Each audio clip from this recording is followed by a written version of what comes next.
Okay, we are live. Hi, this is William Ramsey. Welcome to William Ramsey Investigates. On today's show, I have a very special guest, a returning guest. We talked back in 2019 about his book on Stephen Port. The title of that book is The Grinder Serial Killer, The True Story of Stephen Port, an excellent book that I read. But today we're going to talk about his recent publication titled Leopold and Loeb, The Murder of Bobby Franks.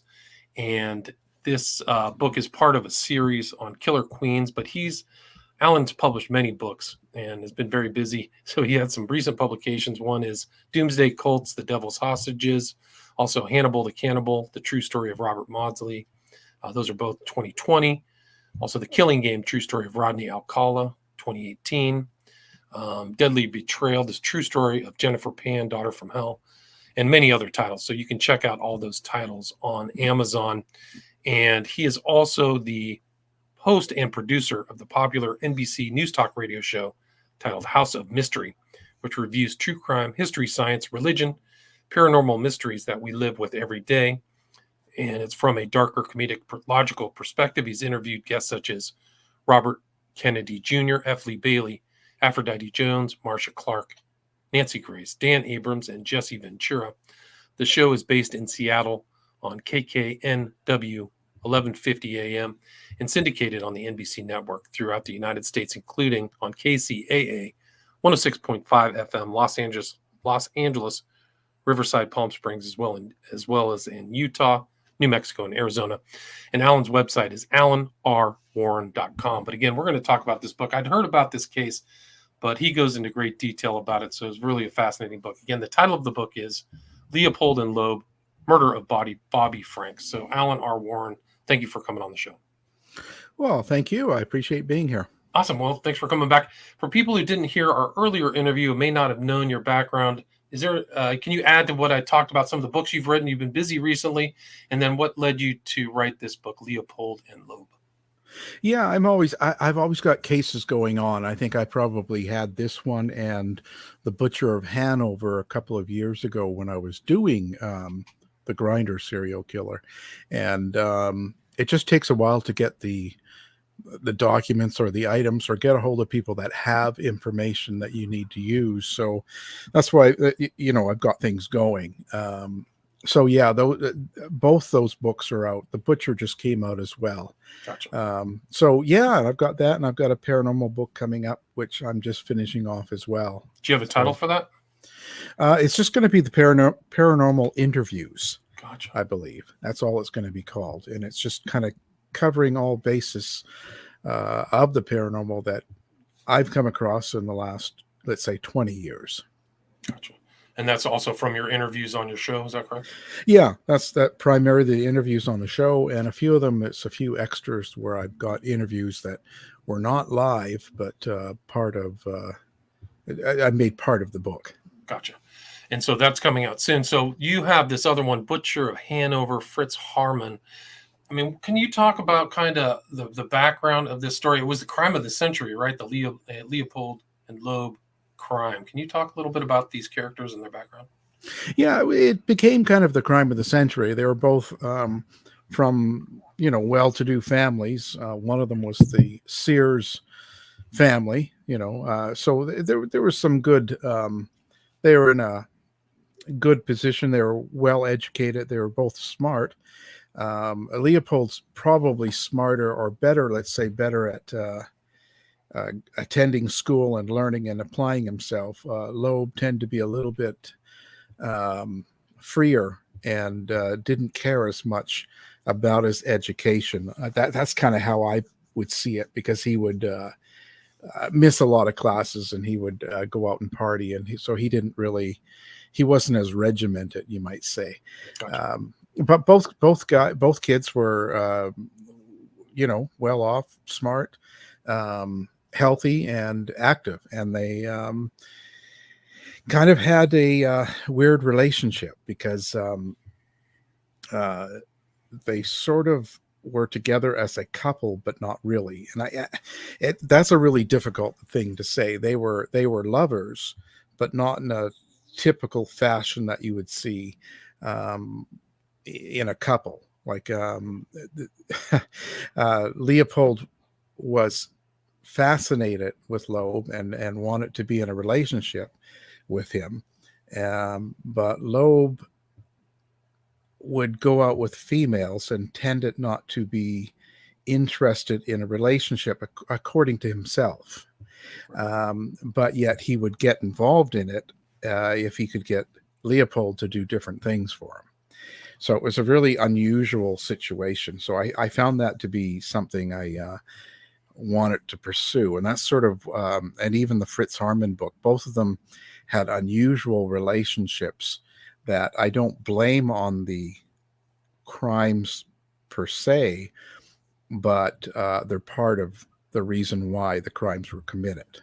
Right. And would you agree? Because in my kind of knowledge of Leopold and Loeb, the kind of homosexual angle wasn't usually talked about in the past. Would you agree with that? Or is that my Yeah, that's sort of, I try to make sure people that emphasize that in forwards and by prefaces that I think that it's important to realize that in the 20s, first of all, you would not look of homosexuality was illegal. It was a crime, and it was thought of very negatively. And so at that time, you wouldn't even consider being in a relationship, as we would call it. Like it was something that was kind of hidden and considered dirty and dark. So it's not something like you didn't go out to a place and date or go for dinner, and you wouldn't plan out this. So a relationship. So it wasn't in your mind that when you went and had sex with another man, you weren't sitting there going, well, maybe, you weren't thinking of love, or you weren't thinking of it. Just, there was no construct. There was no such thing as that. There's no such thing as like being out or anything like that. And it was considered psychologically aberrant. So they could put you in an institution, right? Oh, totally. Totally. It depending on, what part of the country you were in and what you had done, but you'd either end up in jail or you could end up in a ward mental institute, or even castrated in some cases. Wow. So, right. So it was just not an acceptable. It was just considered an illegal bad behavior. And it was something that shouldn't be done. And so with that in mind, in society, you, as two gay men, you would not think that you would end up together per se. So this also might be why Loeb continued to see women and would date females and all of that in his life.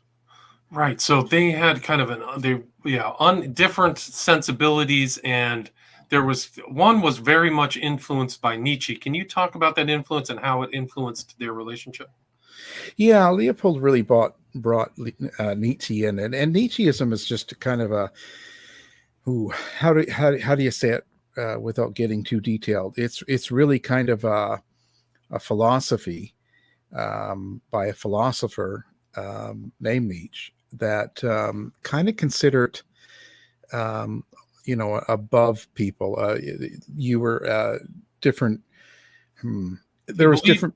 He believed in the idea of the Superman, right? So you're above all that, and you're an overman. You were sort of a premier. The Nazis really grabbed a hold of this philosophy. It became quite popular in Nazism as kind of a basis when Nietzsche was out presenting his ideas originally, and it wasn't a popular subject. He wasn't a popular philosopher.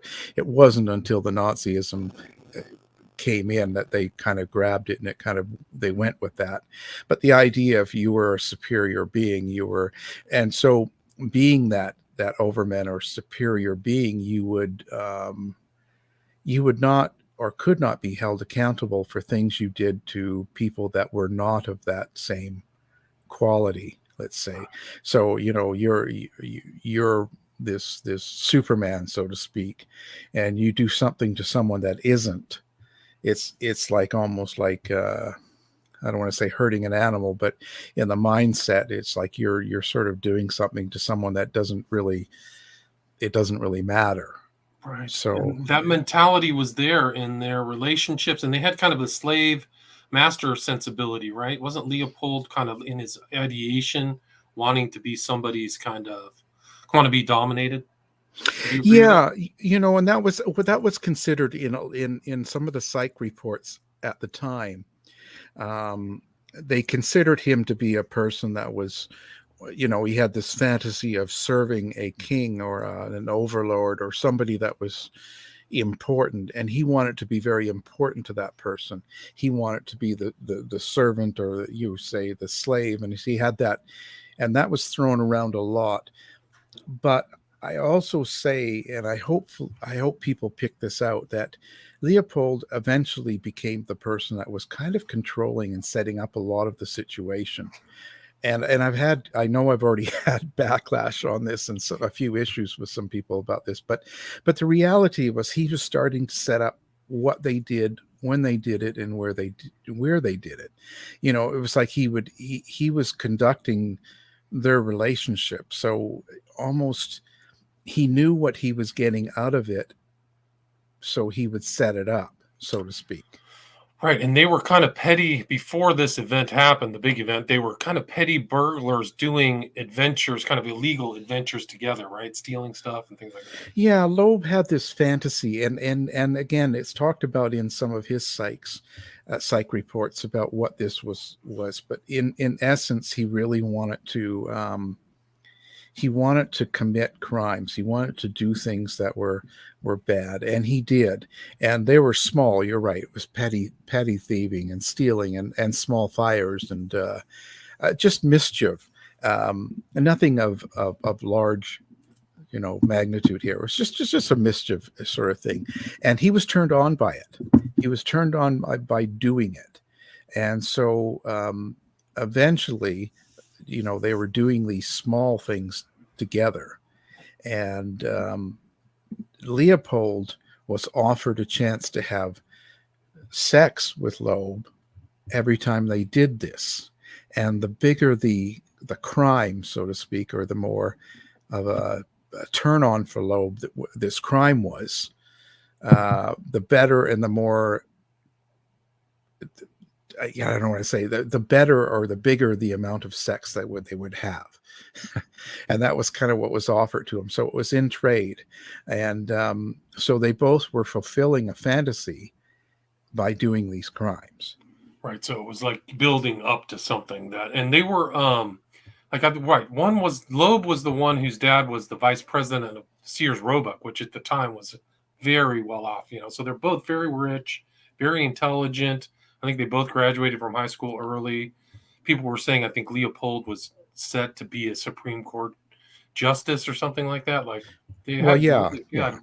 I mean, yeah, that's predictable. I mean, he was in with the in crowd. They were in with the well-to-do, the upper echelon of society, both of them. So they were both set to have a good career in whatever they chose. And Leopold had already been writing documents, and so yeah, that's what I said. He was more disciplined. Loeb didn't take it as serious. He was smart.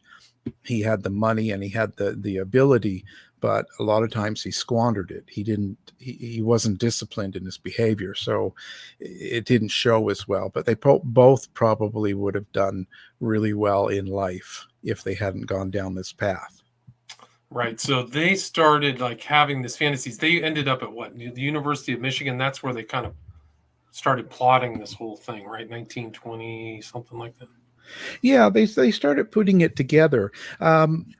Again, it was kind of it's debatable. I have conversations from both sides on who did what and who thought of things, but I would say Loeb was probably the one, putting together this scheme.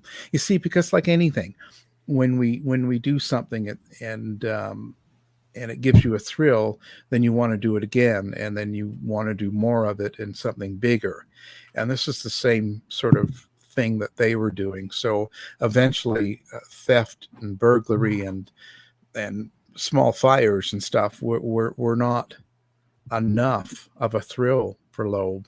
So he wanted to go further, and he wanted to plan what he considered to be the perfect crime or murder.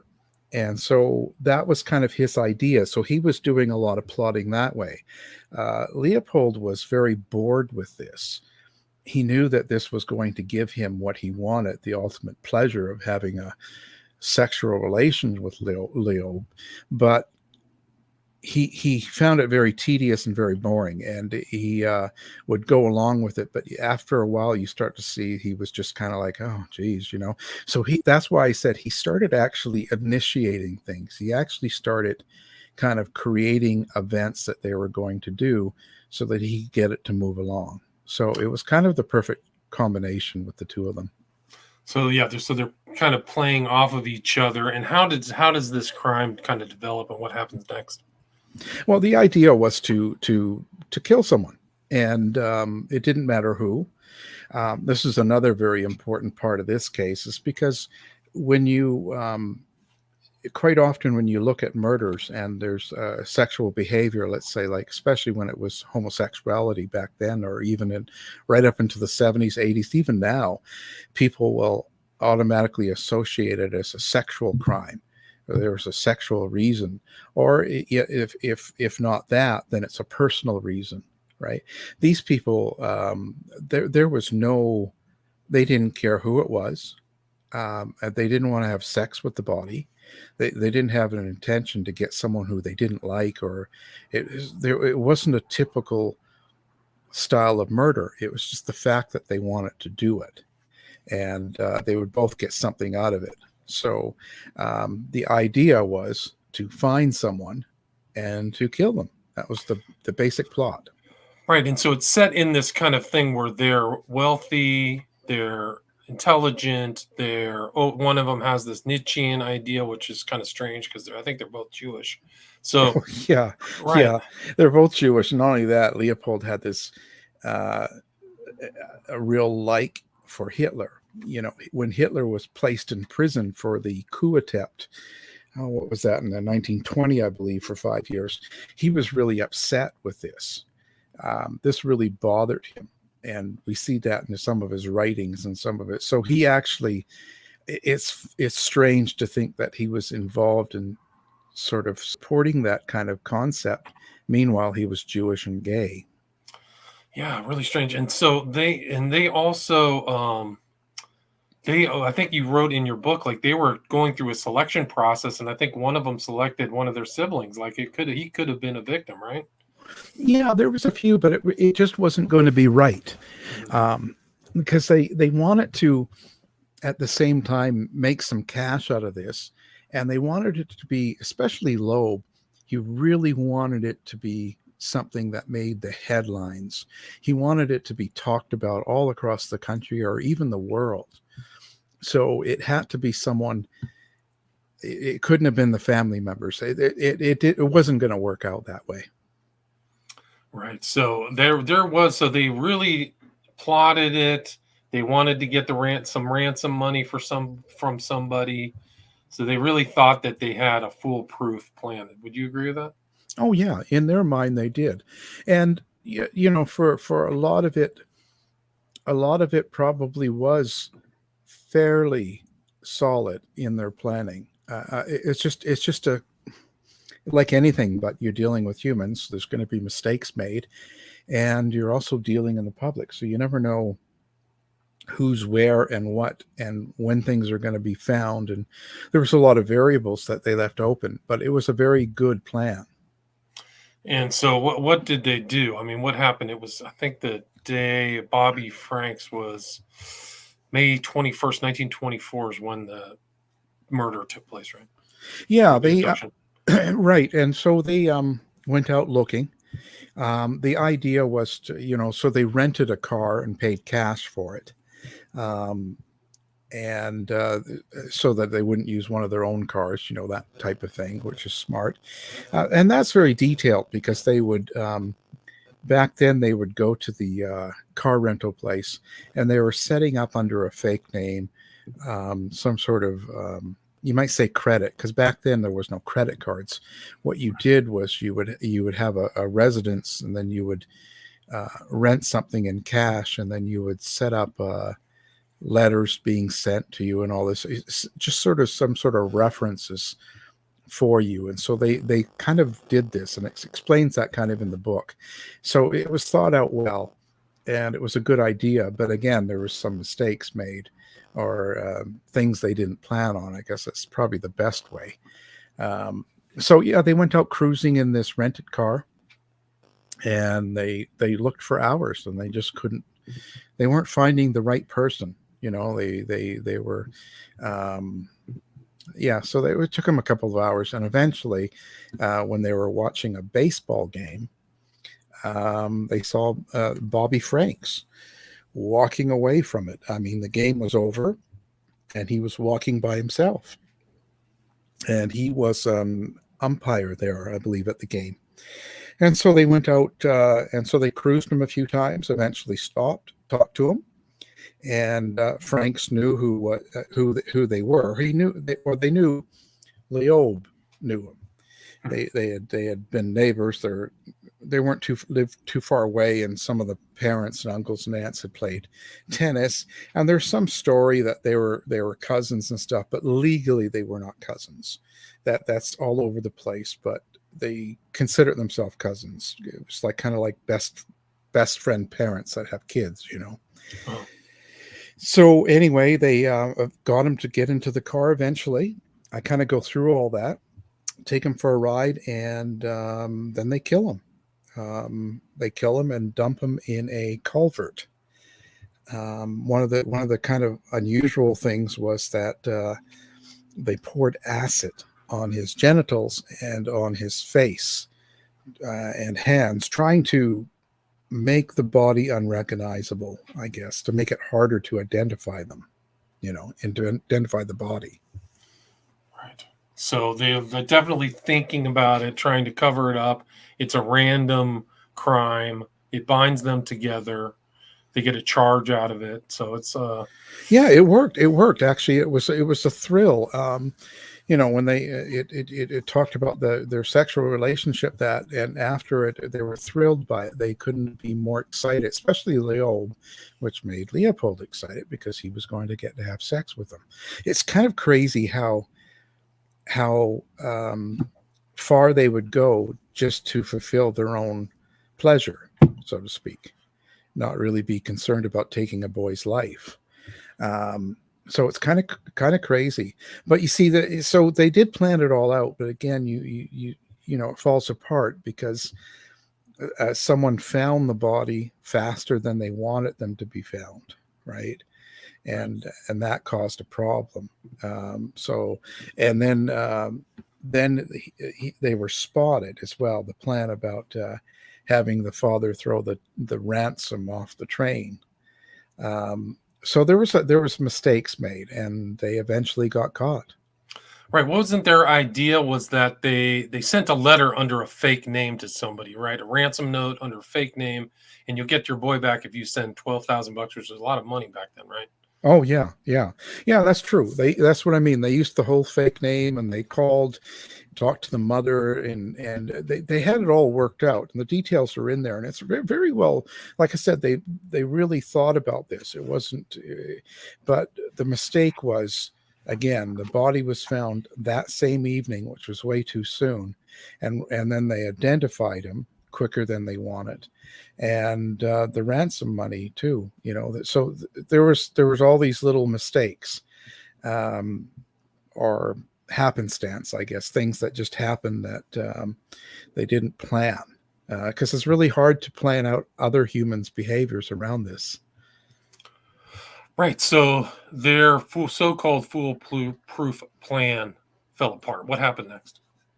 Well, eventually, after questioning and the thing is too, one thing that they did was when they found the body, the person that found the body also found a pair of glasses and turned it into the police, and they eventually traced it to. I believe that was Leopold. And the thing is, because they were in a wealthy circumstance, these were wealthy frames. There was only like 3 pairs made, and they tracked it down to who owned them, so it was his, and then he admitted to owning them. The other thing was the ransom letter was written with a particular typewriter, which also was traced. So when they were kind of confronted with the evidence that they had, they both confessed. So they both confession letters are retyped in there from the original document, so people can see what they actually confessed to. So there you have it. So then they get arrested, and the trial begins. Right, but those confessions are very detailed. What did you find interesting in each of their individual confessions? I think probably the most interesting thing about that is the way they handle being interrogated and the way that they confessed. You can actually really pick up their personalities and their feelings. Like you could really tell uh, who had any sort of emotion toward what they had emotion to. It's really unusual. So when you read it, you can actually tell who Leopold is as a person, and you can tell who Loeb is. Like they didn't really hide much about themselves. Um, they did tend to kind of blame the other person, each other, on certain things of the crime. So that's kind of, I guess, typical when two people get caught. Right, the blame shifting is known, and then minimizing guilt is actually all very common in those. Yeah, that part of it's not unusual, but I hope that I put enough of their own conversation and thoughts in that when you read this, you can sort of compare them and understand that who each person was. I think they come across very, very much themselves. There's an arrogance to how they confess and how they talk about it, especially Leopold. Right, there's an arrogance there, and then they had they did both got psychologically evaluated. Can you talk about their psychological evaluations? Yeah, with the psych evaluations, I think that it's first of all we have to remember that back then, alienists, as they were called, and the psychological um, time of the world was fairly primitive. It was fairly new, and there were still a lot of people, like even in the courts and judges and people, that sort of didn't take it as serious as it is now. Like now, it's all important, when they do Right, these reports. But back right, then, it was kind of a yeah, okay, maybe not. It was back and forth, and some people made fun of alienists and stuff like this. But this drew a lot. They had a really strong defense attorney, Clarence Darrow, right. who, the Scopes trial and stuff. So he'll live in infamy. But so when he did this, he was a very expression. He had a very I don't know how to call it. He was just very, I don't want to say charismatic, but the lawyer was very out there. Like he would run, jump, cry, scream. He did it all. He was like a stage performer. And he even had oh geez, I'm drawing a blank now. He even had he had the best in psychological testers come out, um, to make his case for his clients. So anyway, so that was, but yeah, what Sigmund Freud was the one. Oh wow! And so Sigmund Freud's there, and then Scopes is 1 year after this trial, and this is a Yeah. huge public event, right? It's press all over the place. Oh, this was huge. Yeah. Hundreds of people outside every day, and they even had to clear the courthouse a few times. I put in a lot of the things that are kind of crazy that were going on around the trial, and kind of how people were acting and reacting and stuff. Because I think it's really important to see the hysteria that was caused by this. And when you go through the papers from then too in the 20s, it's hilarious because there was like 20, 30 articles in every single paper, and you'd have to go through every page because there was so much stuff and talk about this, and whether they should broadcast the trial live on the radio and on WGN radio, and they had a poll going in the Chicago newspaper at the time. It was just I guess it kind of is on the equivalent of some of our big trials that we have these days, with gavel to gavel watching, and stuff like that. Right. It's probably much the same. It feels contemporary. The case Yeah. feels like a contemporary case. Like Oh, this is totally. It was salacious in every way. You had everything going on in this, and it was the evil. And you got to, and another, and I hope I got this across, and I don't know if I did enough, but you got to remember with the prohibition going on in the 20s, that there was this real conservative, and there was this real polarizing, sort of like today, where there's this huge, real strong conservative, like no more drinking and religion, and you got to start, and then a real backlash when you have all the young people going around having petting parties, and drinking and wearing weird dresses, and women smoking and cutting their hair short. Like, it was all this controversy. It was just this big thing going on, and then they outlawed alcohol, and yet the rich people were still able to drink. Like, it was just it was a really crazy thing going on in the 20s, that was and the roaring 20s. It really was. There was it definitely really, a push and pull. yeah, and that's very important to think about that at the time, because then when you had people outside at the trial, why there was a lot of fights going on outside was because you had the two types of thoughts going on. You had the type of, it's this behavior, this sinful homosexuality that leads to killing people. It's because they're gay that they kill people, and sinners, and all this. And you had that huge push. And then you had, of course, the young people kind of going, "Oh, you're crazy," right? You have this real, not a lot of conversation going on, just a lot of yelling. Right. Yeah. No, it's a really fascinating case. Is there anything before we wrap this up? Is there anything you'd like to add, or anything I missed before we wrap it up? Well, I think one of the curious things was later in some of the newspapers, I found the article about the chisel bandit, and it happened before this crime. And you see, it's important to realize that how he Loeb killed the boy was, they had a chisel that was kind of had a handle wrapped on it, and so that he could hit his victim on the head, type thing, kill him, but not cause a whole lot of damage or blood. And so before this crime happened, in the parks where there was two guys going around killing people with a chisel, or attempting to. And the prosecutor at the time was, according to the newspapers, was saying that he thought it was these two kind of working out their plots, working out how they could catch someone and kill them, or or knock them out without the blood and all that. So that they were experimenting with the chisel. So I also put that in the end, because I found that to be really fascinating. Right. I mean, there's all kinds of other strange things around this case. I mean, just the fact that Clarence Darrow was involved in this too, and Freud and all these other people. Like, there's real psychological depth in this, in how these people thought that. Oh, it's crazy. It's crazy. Now, I did also mention in this, because on the other book with Fritz, there in Berlin, it was the same time, the same kind of murders in a situation, with homosexuals involved. And in Berlin, they had a institute of sexuality, and they would give people passes, so you could be a transsexual, transvestite, and you wouldn't get arrested. And so there became all these big gay cabarets, and it was all the talk of the town. It was really popular. So it was quite the opposite of what was going on in Chicago at the same time.